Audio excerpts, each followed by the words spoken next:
All right, so the absolutely historic UFC 300 is just a few days away now. And at the top of the bill is two formidable fighters. Two of the best fighters in the UFC. Jamahal Hill, the former light heavyweight champion, a man that has only been defeated once in his entire career, to Paul Craig, right? And he's taking on Alex Pereira, a man that has just taken over the combat sports world, a man that was a two-weight division champion in kickboxing in Glory, came to the UFC and has just run right through it, defeated so many champions, 4 champions in 7 fights, and Jamahal Hill will be his attempt at beating a 5th champion in 8 fights.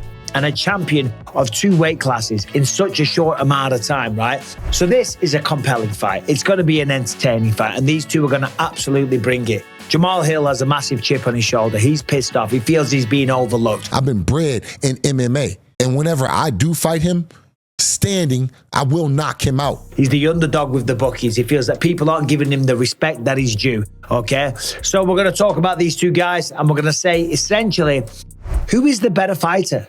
Who is the better fighter at the UFC 300 main event? Because that is what they're doing. At the end of the day, they're going to fight, right? And both of these men show up. They will fight. They're not going to strategize. They're not going to try and win rounds. They're not going to be on their bikes and jog around and jab and jog and evade and all the rest of it. They're not going to wrestle and try and take each other down and hold each other down, you know, like Tim Kennedy did to me. No, they're going to show up and show out, as the kids say. No, but they are going to show up and they're going to look to knock each other out. That's why this main event is absolutely phenomenal. Now, first of all, before I break it down on who's the better fighter, these guys have got a lot in common. First of all, they're both 6'4", very tall men for the division. They've both got a 79-inch reach, so neither man has a reach advantage.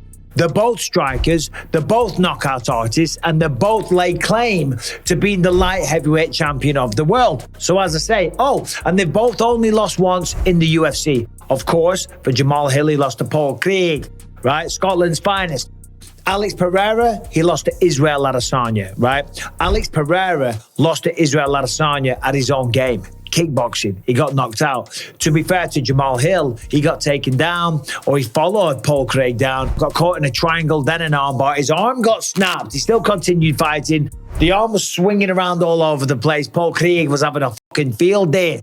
Elbowing him, so he was, and then punching him in the face. Still didn't tap, but the referee stopped the fight because, as I said, the arm was just flopping about all over the place. Look at his arm just flopping around. They've both lost one fight, okay? So, who's the better fighter? Well, listen, they're both going to show up in kickbox. So, on paper, listen, of course, you got to go with Alex Pereira in that regard. We'll get to that in a minute. First of all, when it comes to wrestling, neither man's really going to wrestle, okay? Neither of them have a wrestling pedigree, okay? That's a fact.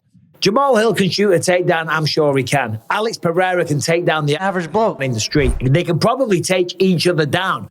But I don't think we're going to see too much wrestling. When it hits the ground, as I said, Jamahal Hill got caught by Paul Craig, but Paul Craig has some ridiculously high-level jiu-jitsu, so there's no shame there, right? But he's not a jiu-jitsu specialist. He might get on top of someone, he might ground and pound them, he might drop some elbows and things like that, but he's not looking to do that. So when it comes to jiu-jitsu, that's it, we'll call it even. When it comes to wrestling, we'll call it even, okay? Experience, fighting at the highest level, of course, Alex Pereira has him beat there, okay? Alex Pereira fights nothing but champions, okay? Yuri Prohaska, Jan Blachowicz, Israel Adesanya twice, Sean Strickland, the former champion, of course, in Glory Kickboxing, main events all over the world. So big fight feels, right? Fighting all over the world, main events, being a superstar, that leans towards Alex Pereira. He's had the bigger fights, he's had the bigger opponents, and he's been in this situation for longer. Jamahal Hill, on the flip side, won the belt over Glover Teixeira. A tremendous fight, a great showing. He just beat down Glover Teixeira and then Glover retired. Now, people criticize that and say, well, Glover Teixeira was what, 44 years old, 42 years old, I think he was actually. Glover Teixeira is not a man to be underestimated. It's as simple as that. But in terms of experience, you got to give it to Alex Pereira. Simple as that, okay? When it comes to Jamahal Hill, the man hasn't even been a professional fighter for quite some time. Made his professional debut in 2017. So he's coming on 7 years, okay? 7 years in September. Well, Alex Pereira, being the older guy, definitely has more experience. Now, wrestling, even, jiu-jitsu, even, experience to Alex Pereira. Who hits harder? Well, when you think about Alex Pereira, you think about the knockouts, you think about the people that he's beaten. right? You think about the knockout of Israel Adesanya, the left hook to Sean Strickland, right? But who hits harder?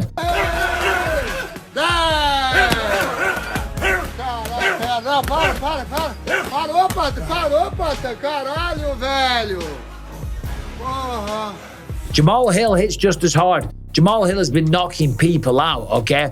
Look at that knockout over Thiago Santos. The knockout over Johnny Walker, that one was even more impressive. Jimmy Crute before that, okay? So knockout power, I'm going to say it's about the same.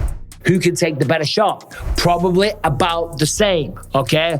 Who has the better kickboxing? That's the big one. Who has the better striking? Well, when you look at it on paper, you got to go with Alex Pereira. He's better trained, okay? He's been doing it longer, right? But the better fighter doesn't always win, right? I am a way better kickboxer than Dan Henderson. Did that win me the fight at UFC 100? No, it didn't. I got smashed into oblivion. I was knocked out unconscious for quite some time, right? My boxing coach was like, this guy is shit. You got to box his head off, Mike. You got to box his head off. Well, look, boom, one, sloppy, disgusting overhand right came over the top, flatlined me. Okay, so the better striker doesn't always mean who's prettier to look at. I think when you look at Pereira, he's got beautiful technique, the way that he knocked out Sean Strickland, jabbing to the body first, brings the elbow down, brings the guard down, boom, comes over the top, left up, puts his light out. That was beautiful. That was great. His kicks are very nice as well. He doesn't overload. He's fast. He's fluent. He can check kicks. He's got nice combinations. He's classically trained. Jamahal Hill on the flip side, he's got some good boxing. He claims to be the best boxer in the UFC. I don't necessarily think so.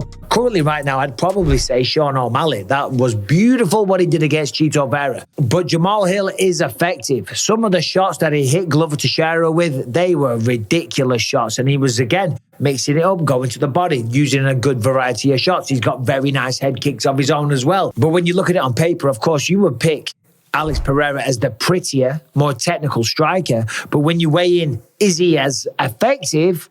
Well, we don't know because he's not knocking everybody out. Alex Pereira, of course, did knock out Israel Adesanya, did knock out Yuri Prochazka, went to a decision with Jan Blachowicz and went to a decision with Bruno Silva. He's got a lot of knockouts on his record. He's got 7 out of 9 wins by a knockout. But Jan Blachowicz and Bruno Silva will tell you, it's not like he just touches you and makes you fall asleep. And of course, at light heavyweight, at 205, they're bigger guys. They can take a better shot. And with Yuri Prochazka, when he fought him, it wasn't like he was just dropping him all over the place. If anything, Yuri Prochazka was having more success. And it was those very creative elbows against the fence when Yuri was trying to get a takedown that caused that knockout, that caused the stoppage. And speaking of Yuri Prochazka, if you ask Alex Pereira, Yuri is a far better fighter than Jamahal Hill. Jamahal Hill have a little more advantage on his power, but when you talk about skill level, Yuri Prochazka is superior. So there's another thing to consider. Is Pereira underestimating Jamahal Hill because he hasn't got the Kung Fu martial arts background? Jamahal Hill is a fighter, right? Through and through, simple as that. He's a big, mean, angry, hard-hitting son of a bitch. And he's got a chip on his shoulder, okay? The man's from Detroit. He's had a tough life. He's had fucking God knows how many fights, right? The man knows how to fight and he's not intimidated by him one little bit. And that's a big thing, not being intimidated. Don't be scared, homie. When you stand there in front of someone like Alex Pereira that's got all the accolades and all the titles and all the fanfare surrounding him, Jamahal Hill doesn't care. Jamahal Hill is showing up in Las Vegas to knock Alex Pereira out. People underestimate him for some strange reason, and I don't understand it. Jamal's a one-punch knockout striker at light heavyweight. A lot of people are picking Pereira to run him over. Really? Which I think is interesting. Yeah, I don't. Yeah, I'm not sure about that, man. Israel Adesanya did it. Why can't Jamahal Hill do that? Then it comes down to activity. How active have you been? Because the more times you fight, you go through a training camp, you get more experience, you learn more about yourself, you learn more about the weight cutting process, you know more about recovery, just every camp you get better and better, and you pick and choose and you chip away and you say, right, no, that diet was wrong. This way of cutting weight was wrong. I sparred too much. I didn't do enough wrestling. I should have done more jiu-jitsu. I've got to work more on takedown defense against the fence. A few moments later. Just things like that. And the more times you go through a fight camp, you get better. Trust me. That's why I didn't become champion of the world until I was 37 or 38 years old, because every time you get better. So After Jamal's last fight, he tore his Achilles tendon. So his last fight was January 21st, 2023. When you compare that to Alex Pereira on the flip side, 2023, the man fought 3 times. He fought 3 former champions. Lost to Israel Adesanya, of course, in stunning fashion in Miami. Beat Jan Blachowicz in Salt Lake City. That was in July. And then at Madison Square Garden, knocked out former champion Yuri Prohaska. Oh, well, hey, I don't give a whoever it is, y'all know where the crown really is. It's right here.